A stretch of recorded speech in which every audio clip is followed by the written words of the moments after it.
کہ حضرت موسیٰ علیہ السلام کا آپ کو معلوم ہے کہ کوہ طور پر اللہ تعالیٰ سے ہم کلامی کا شرف حاصل کرتے تھے، گفتگو ہو رہی ہے لیکن اللہ نظر نہیں آ رہا۔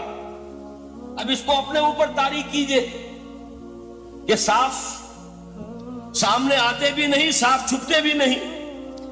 یہ جو صورتحال تھی کہ اگر کسی کی آپ آواز سن رہے ہیں، کلام سن رہے ہیں، سامنے نہیں آ رہا، تو آپ کے دل میں خواہش پیدا ہوگی کہ ذرا سے یہ پردہ بھی اٹھا دیا جائے، مجھے دیدار بھی حاصل ہو جائے۔ لہذا سورہ اعراف میں ہے جب کئی بار یہ شرف ہم کلامی حاصل ہوا اللہ سے، تو حضرت موسیٰ علیہ السلام نے بڑی ہمت سے کام لیا، بڑی جرت کی درخواست کر دی، رب ارینی انظر الیک، یہ جو پردہ بیچ میں حائل کیا ہوا ہے پروردگار، تو میرا شوق دیکھ، میرا اشتیاق دیکھ، تو مجھے ذرا دیدار بھی عطا ہو جائے۔ اس پر کیا بات کہی گئی؟ لن ترانی، موسیٰ تم مجھے ہرگز نہیں دیکھ سکتے، تم اس جسد ظاہری کے ساتھ، اس جسد مادی کے ساتھ، ان عنصری آنکھوں سے میرا دیدار نہیں کر سکتے۔ ولیکن انظر الی الجبل، دیکھو ہم تمہیں ایک مثال دیے دیتے، ذرا اس پہاڑ کی طرف دیکھو، ہم اپنی ایک تجلی اس پر ڈالیں گے۔ فَإِنِ اسْتَقَرَّ مَكَانَهُ فَسَوْفَ تَرَانِي، اگر وہ پہاڑ ہماری تجلی کو جھیل جائے، تحمل کر لے، تو تم بھی سوچنا کہ شاید ہمیں دیکھ سکو۔ اس کے بعد ہوا کیا؟ فَلَمَّا تَجَلَّى رَبُّهُ لِلْجَبَلِ جَعَلَهُ دَكًّا وَخَرَّ مُوسَىٰ صَعِقًا، جب اللہ تعالیٰ نے پہاڑ پر اپنی ایک تجلی ڈالی تو وہ پہاڑ جو ہے پھٹ گیا، اور موسیٰ، اب دیکھیے براہ راست تجلی موسیٰ پر نہیں ہے، یہ انڈائریکٹ مشاہدہ ہے تجلی ربانی کا، کہ جو پہاڑ پر ہوئی ہے اور پہاڑ کی جو کیفیت ہوئی ہے اس کے مشاہدے سے حضرت موسیٰ بے ہوش ہو کر گر گئے۔ وَصَعِقَ مُوسَىٰ خَرَّ مُوسَىٰ صَعِقًا، یہ ہے وہ مثال جو یہاں دی ہے قرآن کے لیے۔ لَوْ أَنزَلْنَا هَذَا الْقُرْآنَ عَلَىٰ جَبَلٍ لَرَأَيْتَهُ خَاشِعًا مُتَصَدِّعًا مِنْ خَشْيَةِ اللَّهِ، نتیجہ کیا نکلا؟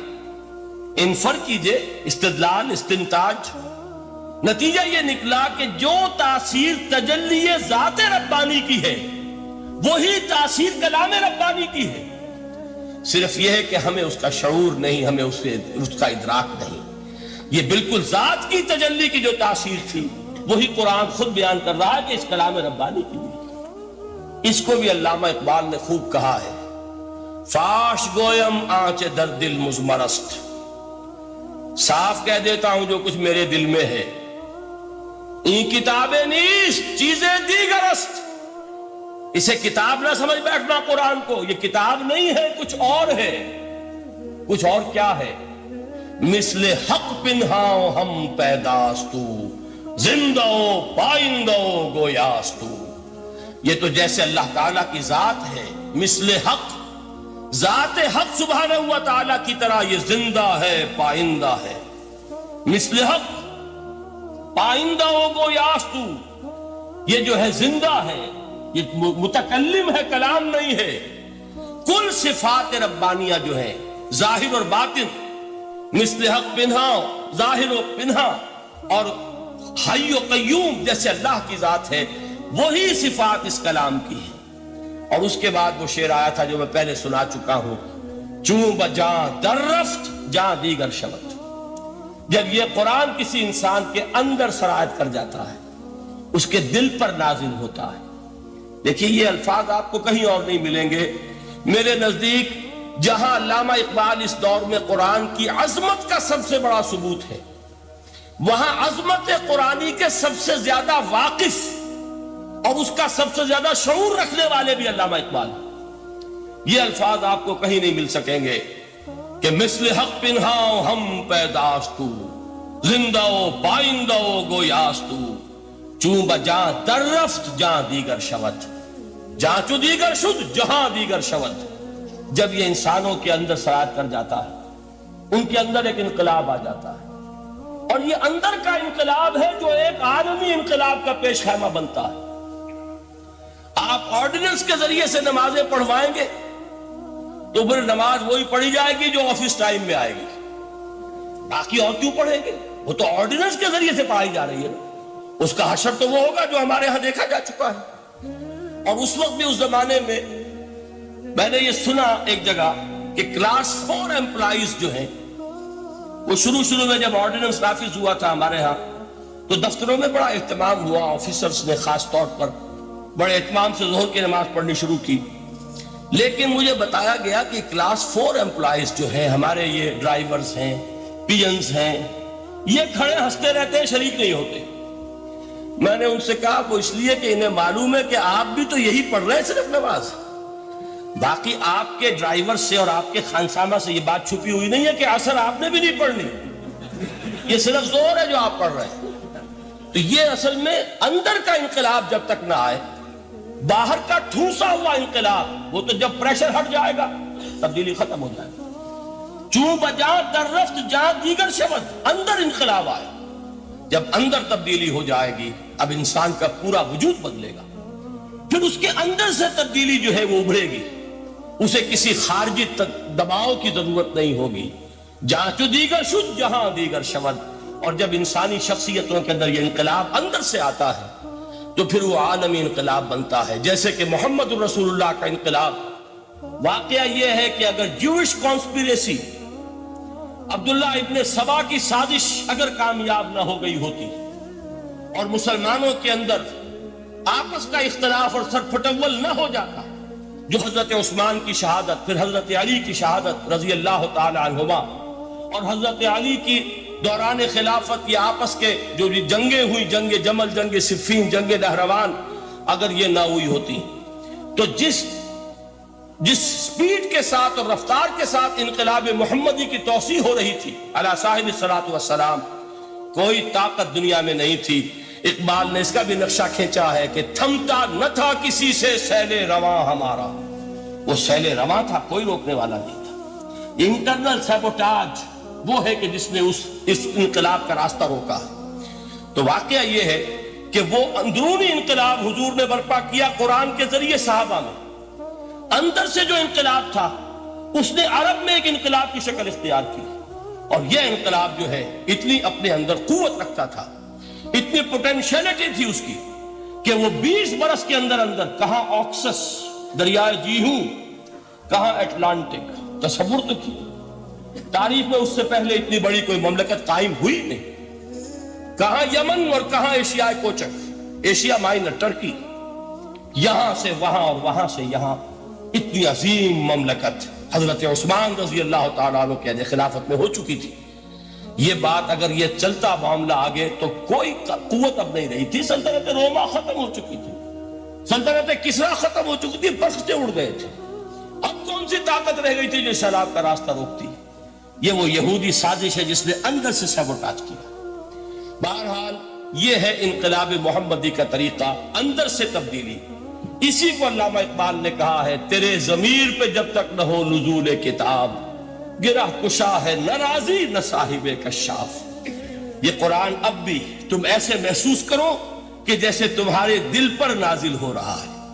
اور مجھے یاد آیا امام ابن قیم رحمت اللہ علیہ، ان کا ایک بڑا پیارا جملہ ہے، وہ کہتے ہیں قرآن کے بعض پڑھنے والے ایسے ہیں کہ جب وہ قرآن کو پڑھتے ہیں تو یوں محسوس کرتے ہیں کہ قرآن مصحف میں لکھا ہوا نہیں ہے، ان کے اپنے دل کے اوپر کندہ ہے، دل کے اوپر سے پڑھ رہے ہیں، یعنی اتنی کامل مطابقت وہ محسوس کرتے ہیں، اپنی فطرت، ہیومن نیچر اور قرآن کے اندر اتنی مطابقت ہے، اس طرح وہ ٹیلی کرتے ہیں ایک دوسرے کے ساتھ کہ محسوس ہوتا ہے کہ وہ کتاب ان صفحات میں لکھی ہوئی نہیں ہے بلکہ لوح قلب پر لکھی ہوئی ہے کہ جہاں سے وہ انسان اسے پڑھ رہا ہے۔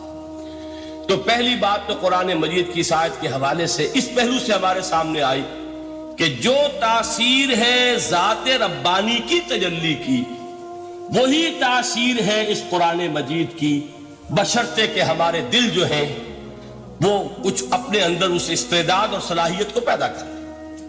دوسرا مقام ہے سورہ یونس کا۔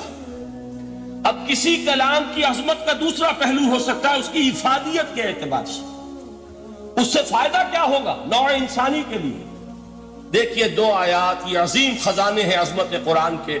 سورہ یونس میں یا ایھا الناس، اے لوگو، قد جاءتکم موعظۃ من ربکم وشفاء لما فی الصدور وہدی ورحمۃ للمؤمنین. 4 الفاظ نوٹ کر لیجئے. اے لوگوں، آ گئی ہے تمہارے پاس وہ چیز تمہارے رب کی طرف سے جو موعظہ ہے. موعظہ کسے کہتے ہیں؟ نصیحت. اس بات کو ذرا سمجھ لیجئے ترتیب کیا ہے. نصیحت اسے کہتے ہیں. جی رہا نہیں جا رہا، میں نے اس کی ترتیب بدلی ہوئی ہے. مجھے یاد دلایا ایک صاحب نے کہ سورہ رحمان کی ابتدائی آیات کا بیان تو رہ گیا، وہ رہا نہیں. میں نے پڑھا کسی اور ترتیب سے تھا، بیان کسی اور ترتیب سے کر رہا ہوں. پڑھنے میں 4 2 اور 1، اور اب جو میں بیان کر رہا ہوں پہلے 1 آیت سورہ حشر کی جو بیان کی، اب 2 آیات ہیں سورہ یونس کی. لوگوں، تمہارے پاس آ گئی ہے تمہارے رب کی طرف سے موعظت، اور تمہارے سینوں کے اندر جو روگ ہیں ان کے لیے علاج. توجہ کیجئے گا، ہم نے قرآن کو کیا سمجھا ہے؟ صرف ایک مقدس کتاب، ایک حصول ثواب یا ایصال ثواب کا آلہ. قرآن ہے کیا؟ نمبر 1 موعظہ. موعظہ کسے کہتے ہیں؟ وعظ اسے کہتے ہیں وہ بات جس سے دل نرم ہو جائے، دل کے اندر گداز پیدا کرنے والی شے. وجہ کیا ہے؟ اعلیٰ سے اعلیٰ حکیمانہ بات کسی سے کہی جائے، دل سخت ہے، اثر نہیں ہوگا. ایک کرسٹ آ جاتا ہے انسان کے دل کے اوپر، جیسے کہ یہود کے علماء کے بارے میں فرمایا گیا ثم قست قلوبکم فہی کالحجارۃ او اشد قسوہ وان من الحجارۃ لما يتفجر منه الانہار وان منها لما يهبط من خشیۃ اللہ وان منها لما يشقق فيخرج منه الماء. اے لوگوں، پھر تمہارے دل سخت ہوتے چلے گئے، پھر وہ پتھروں کے مانند سخت ہو گئے، بلکہ ان سے بھی زیادہ سخت. اس لیے کہ پتھروں میں تو وہ بھی ہوتے ہیں کہ جو اللہ کے خوف سے گر جاتے ہیں، پتھروں میں وہ بھی ہوتے ہیں کہ جو اللہ کی خشیت سے پھٹ جاتے ہیں، ان میں سے پانی بہ نکلتا ہے. پتھر تو اس طرح کے ہیں، لیکن انسان کا دل جب سخت ہو جائے، جب پتھر بن جائے، تو کوئی شے دنیا کی اس کی سختی کا مقابلہ نہیں کر سکتی. پہلے اس سختی کو نرم کریں گے. جیسے زمین ہے، چٹیل زمین، اس زمین کے اندر ہل چلے گا تو بارش جو ہے فائدہ دے گی. اس کو آپ زمین کو نرم کرتے ہیں تاکہ وہ بارش کو جذب کرے، ورنہ چٹیل زمین ہے، سخت، وہ پانی بہ جائے گا اور وہ زمین کے اندر جذب نہیں ہوگا. تو پہلا لفظ استعمال کیا موعظہ. یہ قرآن واعظ ہے، نصیحت ہے، دلوں کو نرم کرتا ہے. دلوں پر جو کرست آ گیا ہے سخت، اسے توڑتا ہے، اس میں ہل چلاتا ہے. پھر کیا کرتا ہے؟ پھر جب یہ جذب ہوتا ہے، شفاء لما فی الصدور، جو سینے کے روگ ہیں ان کے لیے شفا. اب آپ غور کیجئے گا، علامہ اقبال نے انہی 2 اعتبارات سے مسلمانوں کا مرثیہ کہا ہے کہ مسلمانوں نے اس قرآن کو نہ موعظہ کے لیے استعمال کیا اور نہ تزکیہ نفس کے لیے استعمال کیا، بلکہ اس کو تو صرف بنا لیا ہے وہ جان آسانی سے نکالنے کا نسخہ یا ایصال ثواب کا آلہ. چنانچہ کہتے ہیں واعظ کے لیے واعظ دستاں زن و افسانہ بند. واعظ جو ہے ہمارے داستانے کہتے ہیں، افسانے کہتے ہیں، قصے کہتے ہیں، لطیفے کہتے ہیں. معنی او پست و حرف او بلند. اس کے بیان میں معنی تو ہوتے ہیں بہت ہی گھٹیا، نیچے کے، پست. الفاظ کا شکو ہوتا ہے، الفاظ بہت اونچے ہوتے ہیں. از خطیب و دیلمی گفتارے او با ضعیف و شاذ و مرسل کارے او. سارا باز و نصیحت جو ہو رہا ہے وہ ضعیف حدیثوں کے ذریعے سے، ضعیف روایات. روایات بخاری کی ہو، مسلم کی ہو، ترمذی کی ہو، ابن ماجہ کی ہو. کہاں خطیب بغدادی اور دیلمی، وہ کتابیں کہ جن کی کوئی سند نہیں ہے، وہاں کی روایات کے ذریعے سے لوگوں کو تذکیر کرنے کی کوشش کر رہے ہیں. با ضعیف و شاذ و مرسل کارے ہو. ضعیف روایات، شاذ روایات، مرسل روایات، جن کا سلسلہ روایت محمد الرسول اللہ تک متصل نہیں ہے، اس کے ذریعے سے کر رہے ہیں. حالانکہ موعظہ، سب سے بڑا موعظہ یہ قرآن تھا. قرآن کہتا ہے خود فذکر بالقرآن من یخاف وعید. اے محمد صلی اللہ علیہ وسلم، آپ اس قرآن کے ذریعے نصیحت کیجئے. یہ قرآن ہے جو دلوں کی سختی کو ختم کرے گا، گداز پیدا کرے گا. دوسری طرف علامہ اقبال کیا کہتے ہیں؟ کہ جہاں تک ہمارے ہاں جو بھی تصوف کے معروف حلقے ہیں، صوفیاء حق کی بات نہیں کہہ رہا، وہاں قوالی ہو رہی ہوگی تو حال آ جائے گا. صوفی پشمینہ پوش حال مست، از شراب نغمہ قوال مست. قوال سے جو کچھ مل رہا ہے، حال آ رہا ہے، مستی آ رہی ہے، کیف اور سرور حاصل ہو گیا ہے. صوفی پشمینہ پوش حال مست، از شراب نغمہ قوال مست. لیکن یہ کہ اس کی محفل میں در نمی سازد بقرآن محفلش، اس کی محفل میں قرآن کا کہیں گزر نہیں ہے.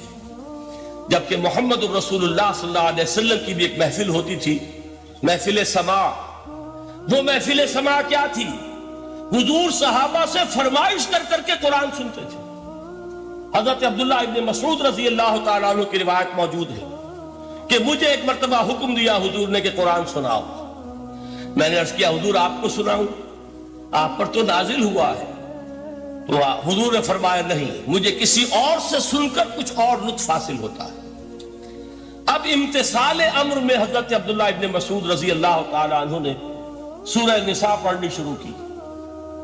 41ویں آیت پر پہنچے. چشم تصور سے دیکھیے کہ حضور بھی تشریف فرما ہے، صحابہ کرام کی محفل ہے، اور صحابہ کیسے بیٹھا کرتے تھے ادب کے ساتھ.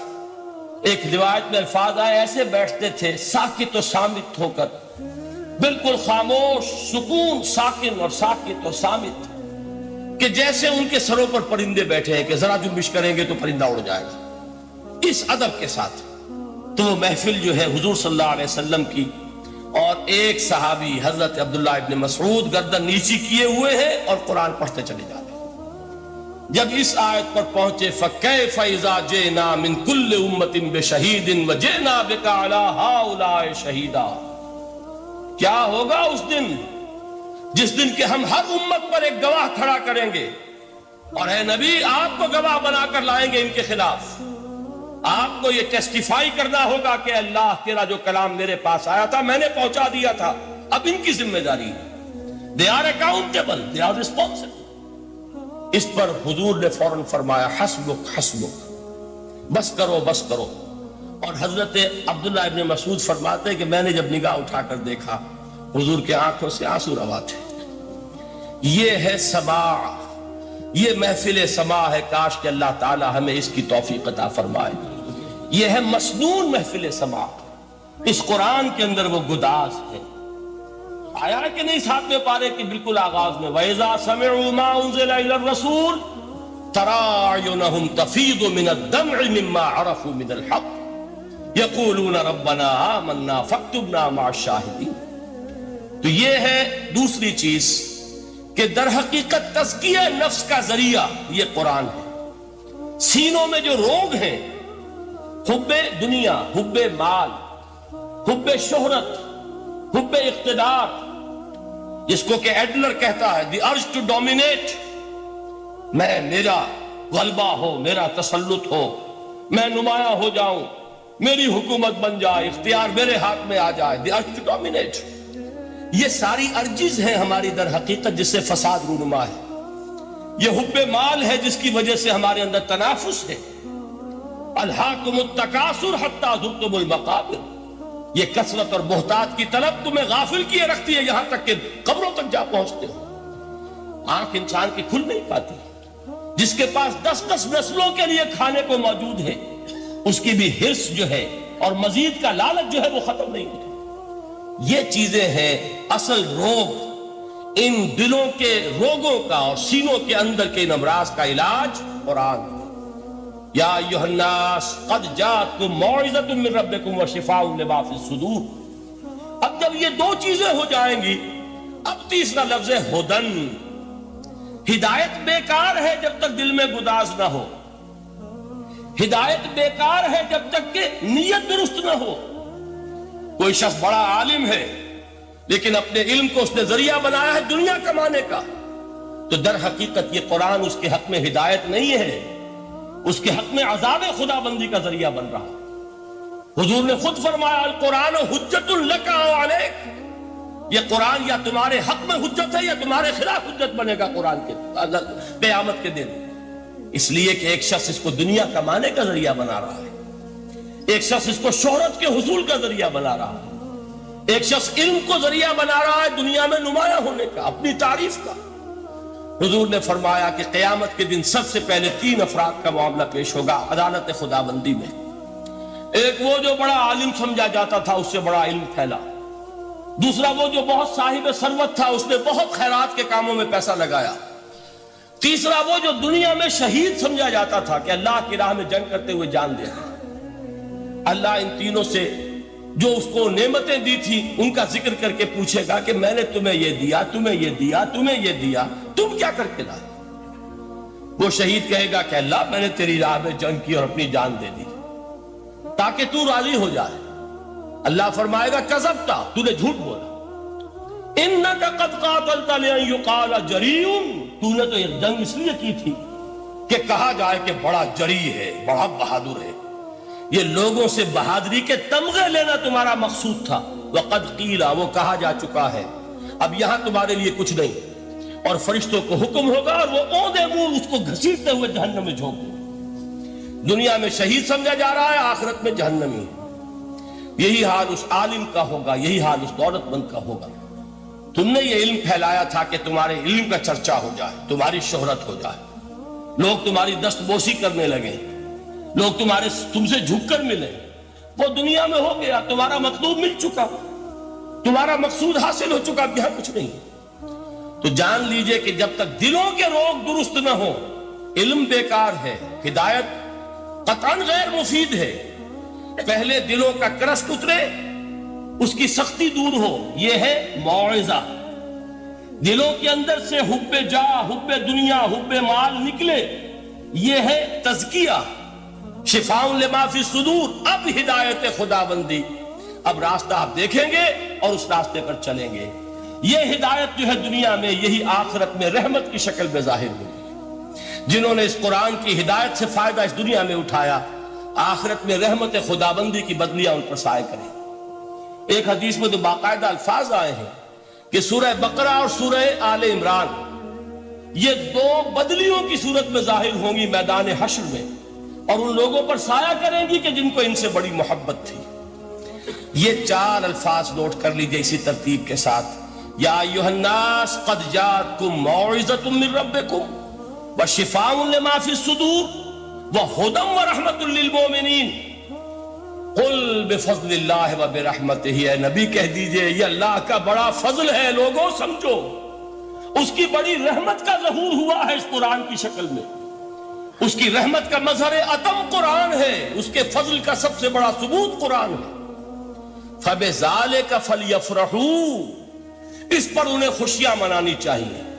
اترانا ہے تو اس پر اترائیں کہ اتنی بڑی دولت ہمارے پاس ہے، اتنا بڑا احسان ہے جو اللہ نے ہم پر کیا ہے۔ فَبِذَلِكَ فَلْيَفْرَحُوا هُوَ خَيْرٌ مِّمَّا يَجْمَعُونَ، جو چیزیں یہ جمع کرنے کی فکر کر رہے ہیں ان سے کہیں زیادہ قیمتی یہ قرآن ہے۔ کاش کہ یہ 2 آیات تھی ہمارے قلب کے اوپر، یہ کندہ ہو جائے۔ پہلی بات میں نے عرض کی تھی، اس کا شعور ہر ایک کے لیے ممکن نہیں، اس کا باطن بیدار ہو چکا ہو۔ لو انزلنا هذا القرآن على جبل لرأيته خاشعا متصدعا من خشية اللہ، جن کی ارواح بیدار ہو چکی ہوں وہ قرآن کی اس تاثیر کو محسوس کریں گے۔ لیکن یہ دوسری چیز ہے کہ جو ہمارے لیے پریگمیٹک پہلو سے، عملی اعتبار سے، افادے کے اعتبار سے، یہ 4 الفاظ اور رحمت اور فضل خداوندی کا سب سے بڑا مظہر، اور خوشیاں مناؤ کہ اللہ کی یہ نعمت تمہارے پاس موجود ہے۔ اب وہ تیسرا مقام ہے سورہ رحمان کا، بڑی چھوٹی چھوٹی آیات۔ آپ نے سنا ہوگا حضور نے سورہ رحمان کے بارے میں فرمایا ہے، سورۃ الرحمن عروس القرآن۔ یہ سورہ رحمان جو ہے یہ قرآن کی دلہن ہے۔ جیسے دلہن کو آپ خوشنما لباس پہناتے ہیں، آراستہ پیراستہ اس کو گہنے اور اس کو زیور پہناتے ہیں، تو جس طریقے سے سجاتے ہیں آپ دلہن کو، اللہ تعالیٰ نے ایک سورت قرآن مجید میں ایسی رکھی ہے سورہ رحمان کہ اسے خوب سجایا ہے۔ اس میں الفاظ کا در و بست، اس کا اپنا ایک ڈیوائن میوزک ہے۔ وہ تو اللہ تعالیٰ قراء جو ہے خاص طور پر مصر کے قراء، اللہ تعالیٰ ان پر رحمت نازل فرمائے، ان کی خطاؤں سے درگزر کرے۔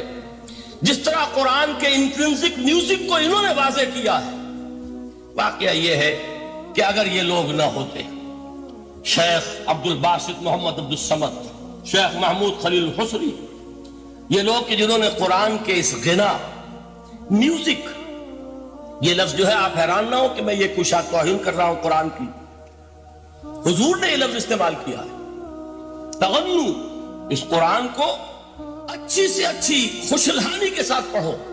من لم یتغن بالقرآن فلیس منا، جو قرآن کو بہتر سے بہتر انداز میں، اچھی سے اچھی آواز میں، خوشلحانی کے ساتھ پڑھنے کی کوشش نہیں کرتا، وہ ہم میں سے نہیں ہے۔ بلکہ ایک مرتبہ حضور رات کے وقت آپ گشت پر تھے اپنے ساتھیوں کے حالات معلوم کرنے کے لیے۔ حضرت ابو موسیٰ اشعری رضی اللہ تعالیٰ عنہ ایک صحابی ہیں، ان کے گھر کے پاس سے گزر ہوا، وہ رات کو تہجد پڑھ رہے تھے، کھڑے ہوئے کیف کے عالم میں قرآن تلاوت کر رہے ہیں۔ حضور کو بہت پسند آئی ان کی قرات، کافی دیر تک وہاں کھڑے سنتے رہے۔ اب انہیں کیا پتا کون سن رہا ہے، بالکل اسی طرح سمجھ لیجئے ایک بات یاد آئی ہے، حضور فرماتے ہیں کہ جس طرح کان لگا کر اللہ قرآن کو سنتا ہے، کسی چیز کو نہیں سنتا۔ ہمیں نظر نہیں آتا نا، ہمیں معلوم نہیں، ہم قرآن پڑھ رہے ہیں تو سننے والا کون ہے؟ سب سے زیادہ کان لگا کر خود اللہ۔ یہاں اس لیے مجھے یاد آیا کہ ابو موسیٰ اشعری کو کیا پتا تھا کہ کون سن رہا ہے، وہ اپنی کیفیت میں نماز میں تہجد میں قرآن کی تلاوت کر رہے تھے، اور ظاہر بات ہے ان کے گھر ایکڑوں میں بنے ہوئے نہیں تھے، ایک ایک کمرہ، ایک ایک کوئی حجرہ، ایسے تو گھر تھے نا صحابہ کے، لہذا حضور پاس سے گزرے، آواز آئی، کافی دیر سنتے رہے۔ اس کے بعد آپ تشریف لے گئے، صبح فجر میں ملاقات ہوئی تو حضور نے تحسین کے انداز میں فرمایا، یا ابا موسیٰ انک قد اوتیت مزمارا من مزامیر آل داؤد، اے ابو موسیٰ تمہیں تو آل داؤد کے سازوں میں سے ایک ساز اللہ نے عطا فرما دیا ہے۔ جس طرح حضرت داؤد، لہن داؤدی مشہور ہے کہ جب وہ پچھلے پہر رات کو حمد کے ترانے الاپتے تھے، قرآن میں ہے کہ پرندے شامل ہو جاتے تھے ساتھ، اور پہاڑ وجد میں آتے تھے، پہاڑ بھی ان کے ساتھ شریک ہوتے تھے۔ تو جس طرح کا اللہ نے ان کو لہن عطا فرمایا تھا، حضور نے تحسین کے انداز میں فرمایا، ہے ابو موسیٰ اشعری، اللہ نے تمہیں بھی آل داؤد کے سازوں میں سے ایک ساز عطا فرمایا۔ بہرحال قرآن مجید کا جو یہ میوزک ہے، قرآن کے الفاظ کا جو حسن ہے، جہاں تک حسن معنوی ہے وہ تو ہر لفظ میں ہے، لیکن یہ حسن ظاہری، حسن صوتی، حسن لفظی، یہ اپنے کلائمیکس پر آپ کو نظر آئے گا سورہ رحمان میں۔ لیکن قرآن میں یہ سورت اس اعتبار سے بھی ممتاز ہے، اس کی 4 آیات پر ذرا توجہ کریں گے، عجیب حقائق سامنے آئیں گے۔ جہاں یہ قرآن مجید کے حسن صوت اور حسن لفظی کی معراج ہے، وہیں اس کی پہلی 4 آیات میں 4 چوٹی کی چیزوں کا ذکر ہے، سب سے اونچی چیزیں۔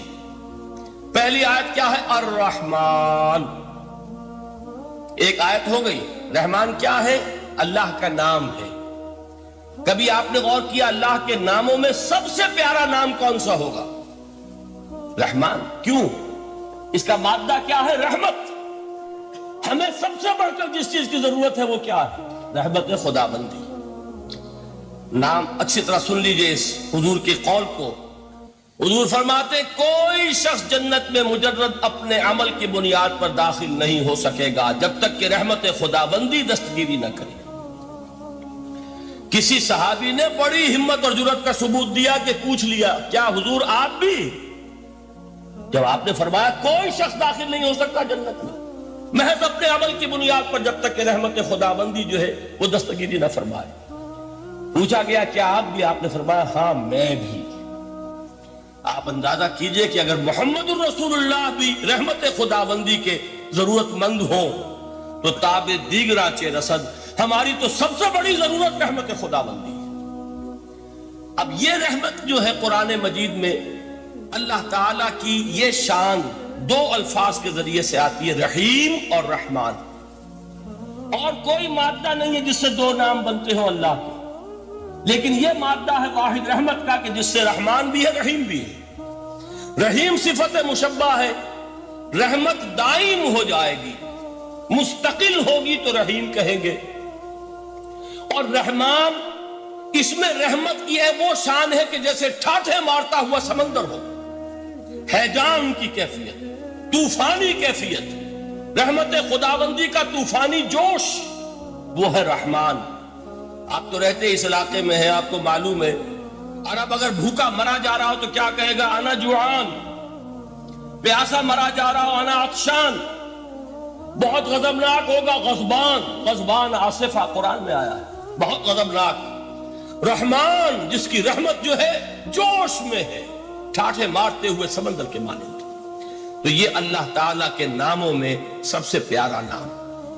اب آگے چلیے، الرحمن علم القرآن، رحمان نے قرآن سکھایا۔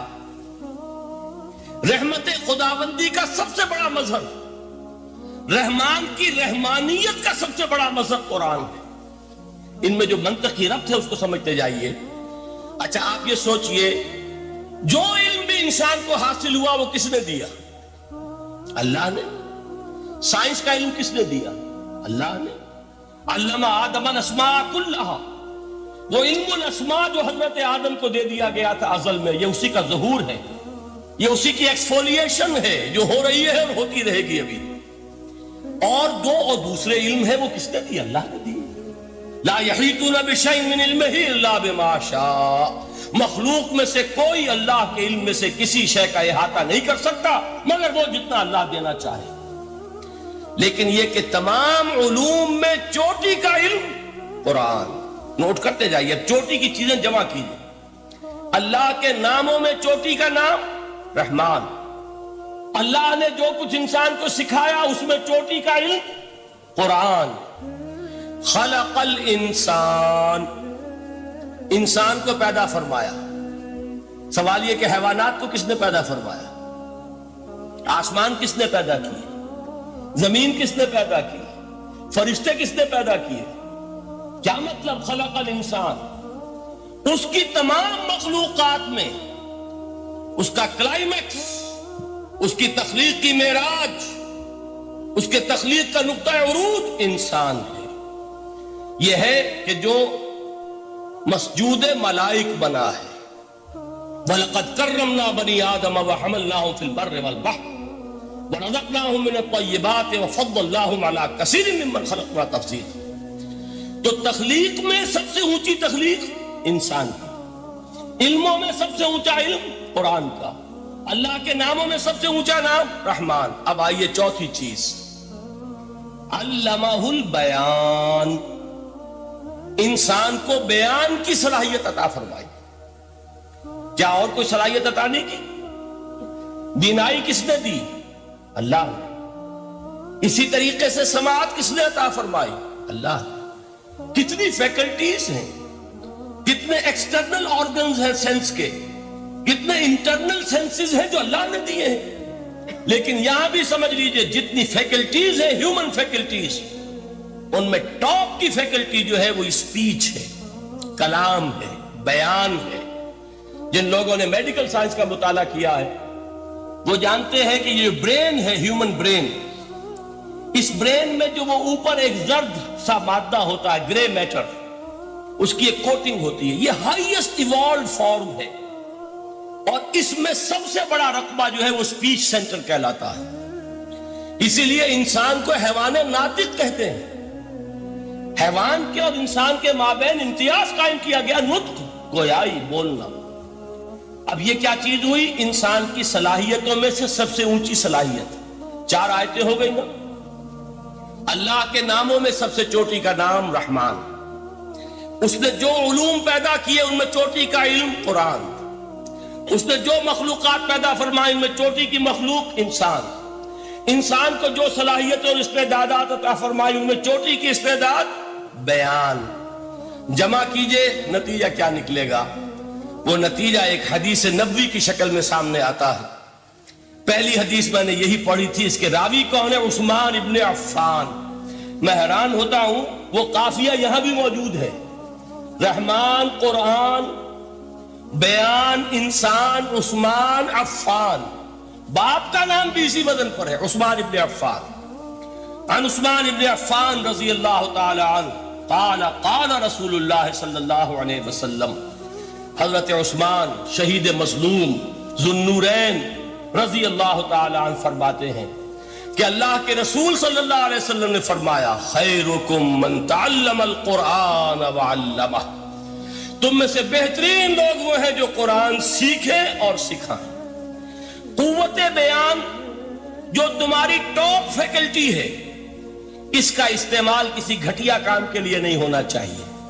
دیکھیے اردو میں محاورہ ہے کہ توپ سے مکھی نہیں ماری جاتی، توپ بنائی گئی ہے کسی بڑی شے کے لیے، مکھی مارنے کے لیے توپ استعمال نہیں ہوتی۔ یہ قوت بیان جو ہے، جو ٹاپ موسٹ فیکلٹی ہے ہیومن، جو فیکلٹیز ہیں ان میں سے، اس کا استعمال بھی ٹاپ موسٹ ہونا چاہیے۔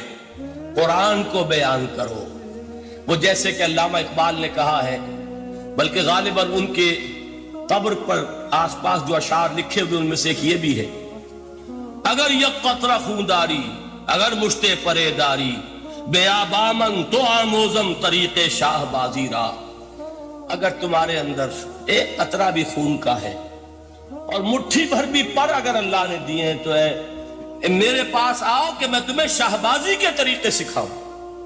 اسی طرح جان لیجئے اگر اللہ نے قوت گویائی عطا فرمائی، اگر اللہ نے تمہیں حیوان ناطق بنایا، اگر اللہ تعالیٰ نے تمہیں یہ صلاحیت عطا فرمائی، اس صلاحیت کا مصرف دنیا کو نہ بناؤ، اس صلاحیت کا مصرف اللہ کے کلام کو پھیلانے پر اس کو صرف کرو۔ خیرکم من تعلم القرآن وعلمہ، خیر جب لفظ آتا ہے بغیر من کے، ورنہ تو آتا خیر من ہو تو یہ ہوگی کمپیریٹیو جو ایک ایڈجیکٹیو جو ہوتی ہے، لیکن یہ سپرلیٹیو ڈگری ہے جب بغیر من کے ہوگا۔ خیرکم، دی بیسٹ امنگسٹ یو، جو تم میں بہترین لوگ ہیں وہ کون ہیں؟ من تعلم القرآن وعلمہ، جو قرآن سیکھیں اور سکھائیں، قرآن پڑھیں اور اسے بیان کریں۔ آج جان لیجئے سب سے بڑی ضرورت اس بات کی ہے کہ آج کا قرآن پڑھیں۔ آپ حیران ہوں گے کہ یہ کیا کہا اس نے۔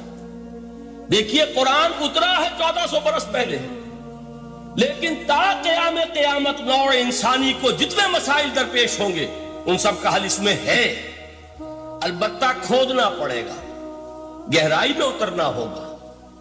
ایک قرآن کی سطح ہے، اس سطح نہیں، اس کی گہرائیوں کے اندر غوطہ زنی کرو۔ قرآن میں ہو غوطہ زن اے مرد مسلمان، اور آج کا قرآن یعنی آج کی ہدایت جو اللہ نے اس میں رکھی ہوئی ہے، ڈگ اٹ آؤٹ، اس کو نکالو اس کے اندر سے۔ ابھی میں حدیث تو آپ کو سناؤں گا، اس میں یہ تصور آئے گا سامنے اور واضح ہو کر۔ آج کے انسان کی رہنمائی اس قرآن سے اخذ کر کے انسان تک پہنچاؤ، یہ ہے فریضہ محمد الرسول اللہ کی امت کا صلی اللہ علیہ وسلم۔ آپ نے وہ حدیث سنی تھی کہ بلغوا عنی ولو آیۃ۔ حضور نے خطبہ حجۃ الوداع میں پہلے تو گواہی لی مسلمانوں سے، 1.25 لاکھ کا مجمع جمع تھا، حجۃ الوداع آخری حج۔ آپ نے اپنے خطبے میں جس کے چند جملے میں سنا چکا ہوں آپ کو ایچ جی ویلز کے حوالے سے، اپنی تعلیمات کے اہم نکات کو بار بار دہرا کر بیان کیا، ہیمر کیا، اچھی طرح ذہنوں میں اتارا۔ اس کے بعد ایک سوال کیا، الا هل بلغت، لوگوں میں نے پہنچا دیا کہ نہیں؟ اور پورے مجمع نے کہا انا نشهد انك قد بلغت، بلکہ ایک روایت میں الفاظ بڑے پیارے آئے ہیں، انا نشهد انك قد بلغت الرسالة واديت الامانة ونصحت الامة وكشفت الغمة۔ ہاں حضور ہم گواہ ہیں، آپ نے امانت ادا کرنے کا حق ادا کر دیا، رسالت کے فرائض کا حق ادا کر دیا، امت کی خیر خواہی کا حق ادا کر دیا، اور آپ نے گمراہی کے پردوں کو چاک، اندھیروں کو چاک کر دیا۔ 3 مرتبہ حضور نے سوال کیا، 3 مرتبہ جواب لیا، پھر آپ نے نگاہ آسمان کی طرف اٹھائی، انگشت شہادت سے 3 مرتبہ اشارہ کیا، اللہم اشہد، اللہم اشہد، اللہم اشہد، اے اللہ تو بھی گواہ رہے، یہ مان رہے ہیں کہ میں نے یہ قرآن ان تک پہنچا دیا۔ یعنی جسے آپ انگریزی میں کہتے ہیں سائی آف ریلیف، کہ ایک بڑا بھاری بوجھ آ پڑا تھا، بڑی ذمہ داری تھی. انا سنلقی علیک قولا ثقیلا، اے محمد ہم آپ پر ایک بڑی بھاری بات ڈالنے والے ہیں. اے اللہ گواہ ہے کہ وہ بوجھ میرے کاندھے سے اتر گیا. یہ تسلیم کر رہے ہیں کہ میں نے حق امانت ادا کر دیا. تیری امانت تھی میرے پاس یہ کلام، اللہ کا یہ پیغام انسانوں کے لیے نازل ہوا محمد پر صلی اللہ علیہ وسلم. تو امانت کا بوجھ کس کے بارے گرا، کس کے کاندھے پر ہے؟ حضور کے. اگر ادا نہ کرتے، ابھی وہ آپ نے آیت سنی تھی، یا ایھا النبی بلغ ما انزل الیک من ربک فإن لم تفعل فما بلغت رسالته. یا ایھا الرسول، اے رسول صلی اللہ علیہ وسلم پہنچا دیجئے جو کچھ نازل کیا گیا ہے آپ پر آپ کے رب کی طرف سے، اور اگر بالفرض آپ نے ایسا نہ کیا تو امانت کا حق ادا نہیں ہوگا، رسالت کا حق ادا نہیں ہوگا. حضور نے پہنچا کر گواہی لے کر جیسے کہ ایک اطمینان کا سانس لیا. اللہم اشہد، اللہ تو بھی گواہ رہے. اس کے بعد آپ نے فرمایا تھا وہ چھوٹا سا جملہ جو آپ میں سے ہر شخص بآسانی یاد کر کے اٹھ سکتا ہے، فَلْيُبَلِّغِ الشَّاهِدُ الْغَائِبَ. اب پہنچائیں وہ جو یہاں ہیں ان کو جو یہاں نہیں ہیں، اس لیے کہ میری رسالت پوری نوع انسانی کے لیے. وقت فرصت ہے کہاں، کام ابھی باقی ہے، نور توحید کا اتمام ابھی باقی ہے. ابھی تو ہند تک یہ پیغام جانا ہے، چینیوں تک جانا ہے، ابھی یورپ میں اس پیغام کو پہنچنا ہے. دی اذانیں کبھی یورپ کے کلیساؤں میں، کبھی افریقہ کے تپتے ہوئے صحراؤں میں. یہ کون کرے گا؟ اے امت محمد، یہ ذمہ داری اب تمہاری ہے صلی اللہ علیہ وسلم. اسی کو آپ نے مزید تاکیداً فرمایا، بلغوا انی ولو آیۃ. میرا کوئی امتی بھی اس سے بالکل فارغ نہ رہ جائے، بالکل محروم نہ رہے. ایک آیت بھی پہنچا سکتا ہو تو پہنچائے. یہ ہے وہ ذمہ داری کہ جو اس حدیث کی روح سے خیرکم من تعلم القرآن وعلمہ. ایک ہوتا ہے ذمہ داری کو ایک بوجھ کی حیثیت سے، ایک فرض کی حیثیت سے بیان کرنا. یہاں ہے تشویق اور ترغیب کا انداز. کون نہیں چاہتا کہ میں بہتر سے بہتر کیریئر اختیار کروں؟ کون نہیں چاہتا کہ میری زندگی اعلیٰ سے اعلیٰ ہو؟ کون نہیں چاہتا کہ میرا وقت جو ہے اس کی بڑی سے بڑی قیمت مجھے ملے؟ کاش کہ ہمیں معلوم ہوتا کہ قرآن کا سیکھنا اور سکھانا کتنا اعلیٰ کیریئر ہے. کاش کہ ہمیں معلوم ہوتا کہ قرآن کی تبلیغ اور دعوت، اس میں جو لمحہ گزر رہا ہے وہ کتنا قیمتی ہو گیا ہے، اس کا کتنا بڑا اجر و ثواب اللہ کے ہاں ملنا ہے. تو خیرکم من تعلم القرآن وعلمہ. تم میں سے بہترین لوگ وہ ہیں جو قرآن سیکھیں اور سکھائیں. دوسری حدیث حضرت عمر سے مروی ہے رضی اللہ تعالیٰ عنہ. یہ پہلی روایت متفق علیہ تھی، بخاری اور مسلم دونوں میں موجود ہے. دوسری روایت صحیح مسلم کی ہے. حضرت عمر فرماتے ہیں، قال قال رسول اللہ صلی اللہ علیہ وسلم ان اللہ یرفع بہذا الکتاب اقواما ویضع بہ آخرین. اللہ اب اس کتاب کے ذریعے قوموں کو اٹھائے گا اور اسی کو ترک کرنے کے باعث رسوا کرتے. یہ ہے اب ابد الآباد تک کے لیے، خاص طور پر مسلمانوں کے لیے اللہ تعالیٰ کا یہ قانون. اس کتاب کو لے کر اٹھیں گے سربلند ہوں گے، اس کتاب کو پیٹھ دکھائیں گے ذلیل کر دیے جائیں. یہ گویا کہ اب امت مسلمہ کی قسمت جو ہے وہ تلے گی اس کتاب کی میزان میں. اسی میں طے ہوگا کہ ان کے لیے عروج ہو یا زوال ہو. اسی کو وہ جواب شکوہ میں علامہ اقبال نے سادہ ترین الفاظ میں کہا تھا، وہ زمانے میں معزز تھے مسلمان ہو کر اور تم خار ہوئے تاریک قرآن ہو کر. فارسی میں اسی کو مفہوم کو جو ادا کیا ہے جس خوبصورتی سے، اس کا تو جواب نہیں ہے کہ اے مسلمان خار از مہجوری قرآن شدی، تم جو ذلیل و خار ہو گئے ہو دنیا میں. ایک سوال شاعر نے کبھی کیا تھا نا، بڑا پیارا سوال تھا، ہے آج کیوں ذلیل کے کل تک نہ تھی پسند گستاخی فرشتہ ہماری جناب. بڑا پیارا سوال ہے. جواب علامہ اقبال دے رہے ہیں، خار از مہجوری قرآن شدی. قرآن سے لا تعلق ہونے کی بنیاد پر تم ذلیل و رسوا ہوئے. شکوہ سنجے گردش دوراں شدی. گردش دوراں اور گردش فلک اور فلک ناہنجار اور فلک کج رفتار، اس کو خامخواہ گالیاں دے رہے ہو، اس کا خامخواہ شکوہ کر رہے ہو، شکایت کر رہے ہو، یہ تو ہے باد سبانی ہما آوردہ پست، یہ تمہارے اپنے کرتوتوں کی سزا ہے جو تمہیں مل رہی ہے۔ تم نے قرآن کو پیٹھ دکھائی، تم ذلیل و رسوا کر دیا۔ خار از محجوری قرآن شدی، شکوہ سنجے گردش دوراں شدی، اے چو شبنم بر زمیں افتندئی، در بغل داری کتاب زندئی۔ اے وہ قوم جو شبنم کی طرح زمین پر پڑی ہے، اغیار اسے پاؤں تلے روند رہے ہیں، جیسے آپ صبح کو سیر کرنے نکلتے ہیں، سبزے پر پڑی ہوئی شبنم اسے آپ روندتے ہیں اپنے قدموں تلے۔ اے امت محمد، آج تو دنیا کی قوموں کے سامنے اسی طرح پابال ہے، سرنگوں ہے، لیکن ہوش میں آ کہ تیری بغل میں وہ کتاب زندہ موجود ہے، وہ کتاب زندہ جس نے کہ دنیا میں یہی جزیرہ نماء عرب، وحشی لوگوں کا مسکن، نہ یہاں علم، نہ یہاں تمدن، نہ یہاں تہذیب، نہ یہاں تنظیم، کوئی ڈسپلن نہیں، کوئی حکومت نہیں، کوئی تہذیب نہیں، کچھ نہیں، تاریکیاں ہی تاریکیاں۔ یہی کتاب تھی جس نے اسے منور کیا، یہی کتاب تھی جس نے دنیا کا امام بنایا، یہی کتاب تھی جس نے دنیا کا معلم بنایا، یہ کتاب تھی جس نے نئے نئے علوم ایجاد کرنے سکھائے، یہ کتاب تھی جس کی بدولت یہی عرب تھے جنہوں نے یونان کے فلسفے اور سائنس کو جو مر چکے تھے انہیں زندہ کیا، ان میں نئی چیزوں کا اضافہ کیا اور اسپین کی یونیورسٹیوں کے ذریعے سے یورپ تک دوبارہ پہنچا دیا۔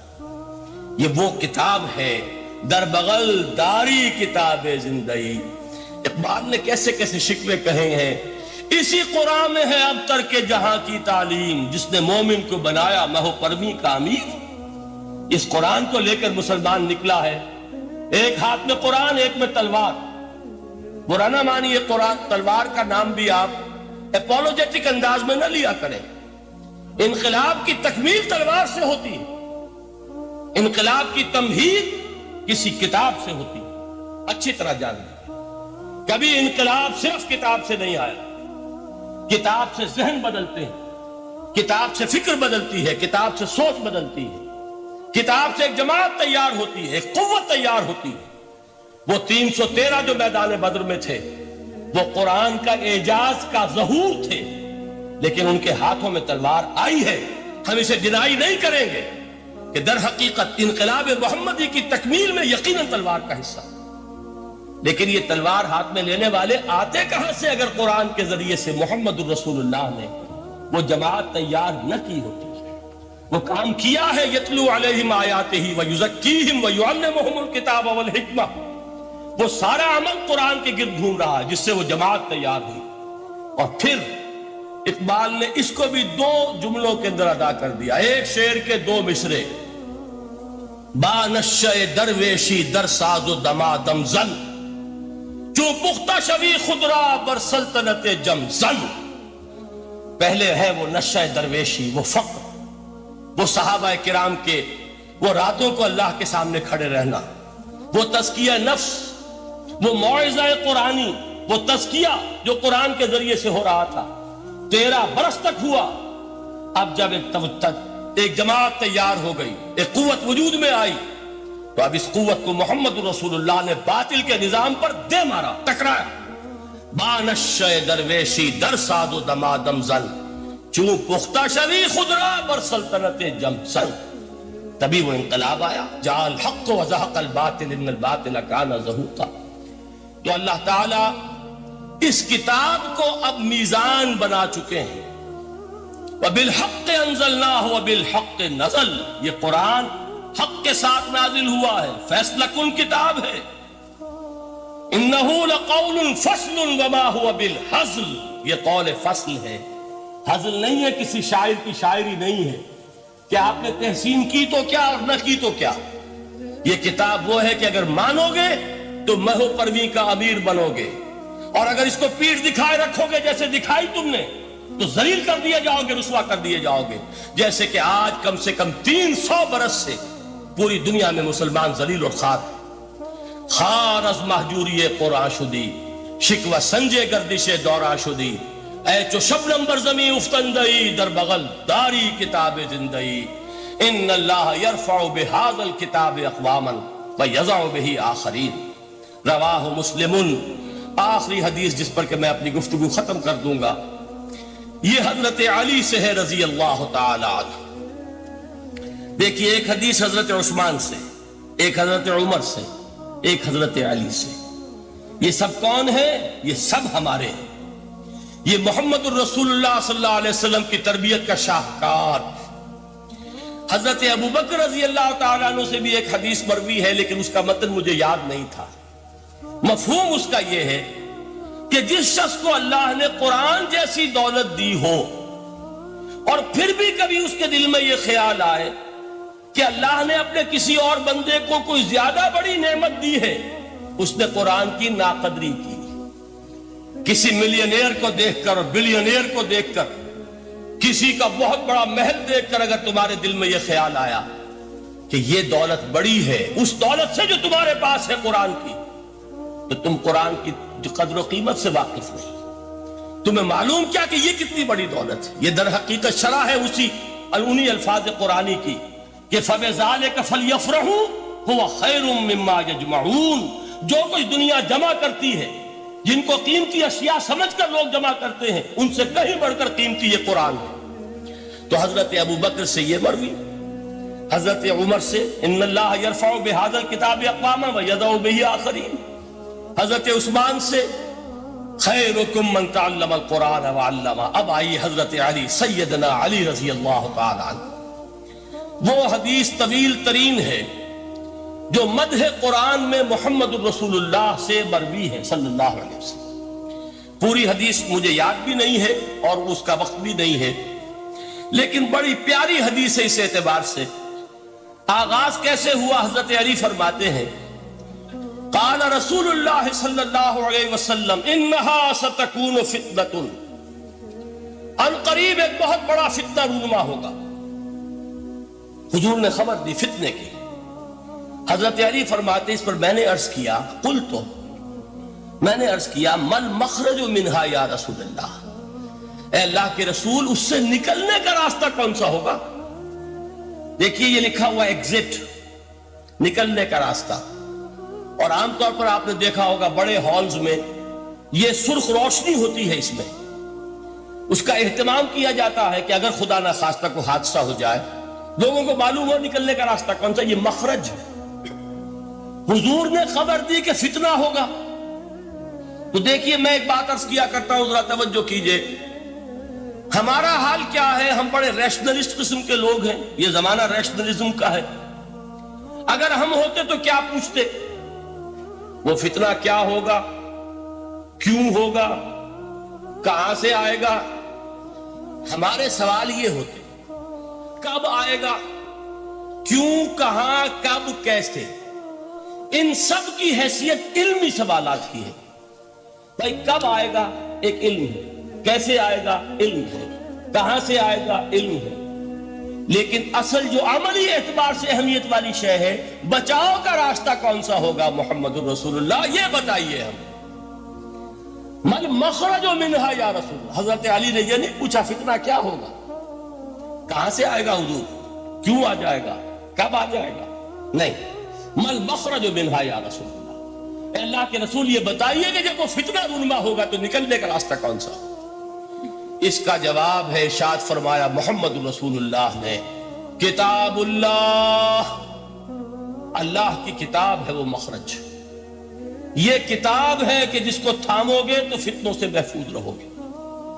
اس کے بعد آپ فرماتے ہیں فیہ نبأ ما قبلکم وخبر ما بعدکم وحکم ما بینکم، اس میں تم سے پہلوں کی بھی خبریں موجود ہیں، عاد اور سمود اور قوم نوح اور قوم ہود اور قوم لوط اور قوم صالح اور آل فرعون، یہ کون ہے؟ من قبلکم، تم سے پہلے، وفیہ خبر ما بعدکم، جو کچھ تمہارے بعد ہونے والا ہے اس کی خبریں بھی موجود ہیں، لیکن وہ کیسے ہوں گی؟ وہ بٹوین دی لائنز ہوں گی، وہ بین السطور ہوں گی۔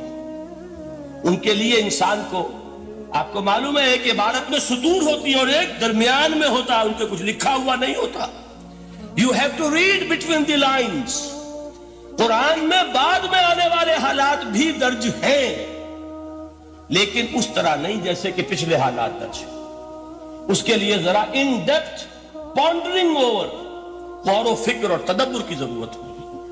وَحُكْمُ مَا بَيْنَكُمْ، اور جتنے اختلافات تمہارے اندر پیدا ہوں گے تا قیام قیامت، ان سب کا فیصلہ بھی اس کتاب میں موجود ہے۔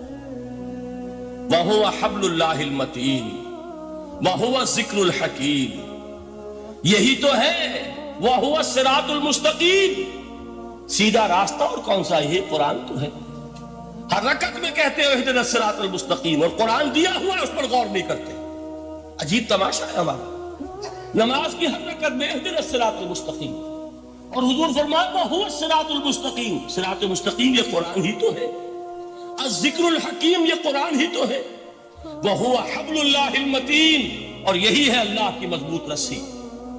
آپ نے قاری صاحب سے وہ آیات سنی سورہ آل عمران کی، وَاعْتَصِمُوا بِحَبْلِ اللَّهِ جَمِيعًا وَلَا تَفَرَّقُوا، اللہ کی رسی کو مضبوطی سے مل جل کر تھامو اور تفرقے میں مبتلا نہ ہو۔ تفرقہ ہوگا تو کیا ہوگا؟ تمہاری ہوا اکھڑ جائے گی۔ آج آپ کو معلوم ہے دول عرب اگر یہ یکجا ہو جائیں، ایک دن کے لیے اسرائیل قائم نہیں رہ سکتا، امریکہ نے امریکہ کا باپ اسے قائم نہیں رکھ سکتا۔ اگر امت عرب ہی جمع ہو جائے، عالم اسلام تو بڑی شے ہے، جو وسائل ان کے پاس ہے، جو اللہ تعالیٰ نے ان کو نعمتیں عطا فرمائی، لیکن افتراق، انتشار، اختلاف، جتھے بندی، گروہ بندی، دھڑے بندی، اس نے اسرائیل کا خنجر ان کے سینے میں پیوست کیا، اس لیے کہ فَتَذْهَبَ رِيحُكُمْ، اگر تم اختلاف کرو گے تو تمہاری ہوا اکھڑ جائے گی۔ آج وہ ہوا اکھڑ چکی ہے، تو فرمایا وَاعْتَصِمُوا بِحَبْلِ اللَّهِ جَمِيعًا وَلَا تَفَرَّقُوا، اللہ کی رسی کو مضبوطی کے ساتھ مل جل کر تھامو اور تفرقے میں مت پڑو۔ حضور فرما رہے وہ اللہ کی رسی کون سی؟ ہوا حبل اللہ المتین، یہی قرآن ہے اللہ کی مضبوط رسی۔ علامہ اقبال نے کیا خوب کہا ہے، علامہ اقبال نے قرآن اور حدیث کے حقائق کو جس طریقے سے اشعار کا جامع پہنایا ہے، وہ تو خود کہتے ہیں گوہر دریائے قرآن سفتام، میں نے قرآن مجید کے دریا سے موتی نکال کر اپنے اشعار کے اندر میں نے چن دیے ہیں، میرا کام اور کچھ نہیں ہے۔ موتی کوئی بھی غواص پیدا نہیں کرتا، دریا کی گہرائی سے نکال لاتا ہے۔ یہ میری حکمت نہیں ہے جو میرے اشعار میں ہے، یہ میں نے قرآن مجید کے دریا میں غوطہ زنی کر کے اس سے یہ موتی نکالی۔ گوہر دریائے قرآن سفتام۔ اب دیکھیے اسی حدیث کے اس ٹکڑے کو کیسے شعر میں لائے ہیں۔ از یک آئینی مسلمان زندہ است، پے کرے ملت ز قرآن زندہ ہست۔ مسلمان کی زندگی تو ایک آئین کے بدولت ہے، یہ آئین قرآن، جو کہا تھا کبھی قائد اعظم مرحوم نے جب پوچھا گیا تھا کہ آپ کے پاکستان کا دستور کیا ہوگا، کیا فرمایا تھا یاد کیجئے کہ ہمیں کسی نئے دستور کی ضرورت نہیں، ہمارا دستور 1400 برس پہلے طے ہو چکا ہے۔ یہ ہماری بدقسمتی ہے جو کچھ کہا تھا قائد اعظم نے کہ God has given us a golden opportunity to prove our worth as architects of a new state, and let it not be said that we didn't prove equal to the task۔ میں معذرت کے ساتھ عرض کروں گا حضرت کہ واقعہ یہ ہے کہ ہم اس کے equal to the task ثابت نہیں ہوئے۔ قائد اعظم کا دیا ہوا پاکستان آج دنیا میں موجود نہیں ہے، اس کا ایک حصہ اپنے نام سے دستبردار ہو کر بنگلہ دیش بن چکا ہے، اس نے اپنی تاریخ کو خیر بات کہہ دیا، حالانکہ مسلم لیگ کی جنم بھومی ڈھاکہ ہے۔ 1906 میں ڈھاکہ میں مسلم لیگ نے جنم لیا، اور اگر وہ صرف ہم سے علیحدہ ہوتا یا گہرا صدمہ ہوتا، لیکن یہ کہ اس نے جب نام بدلا ہے، در حقیقت اس نے اپنے تاریخ سے، اپنے پس منظر سے استعفیٰ دیا۔ یہ ہمارا دوہرا ہمارے لیے صدمے کی بات ہے۔ کیا دو یمن موجود نہیں ہیں؟ ان میں سے کوئی ایک بھی اپنا نام چھوڑنے کو تیار ہوگا؟ کیا دو جرمنی دنیا میں موجود نہیں ہیں؟ کوئی ایک بھی ان میں سے اپنا نام چھوڑے گا؟ کیا دو کوریا نہیں ہیں؟ دو ویتنام نہیں ہیں؟ تو کیا دو پاکستان نہیں ہو سکتے تھے؟ ہو سکتے تھے۔ میں یہ کہا کرتا ہوں کہ یہ گہرا صدمہ ہے علیحدگی، اور دوہرا صدمہ ہے، اور اس سے کہیں زیادہ بڑا کہ انہوں نے اپنا نام بدل دیا، اپنی آئیڈینٹی چینج کر دی۔ انہوں نے وہ نام اپنے ماتھے سے اتار کر خلیج بنگال کے اندر دبو دیا۔ یہ بہت بڑی سزا ہے جو ہمیں ملی ہے۔ کیوں ملی ہے؟ کہ ہم نے 25 برس تک جس کو کہا تھا کہ وہ ہمارا آئین ہے، اس کو آئین نہیں بنایا۔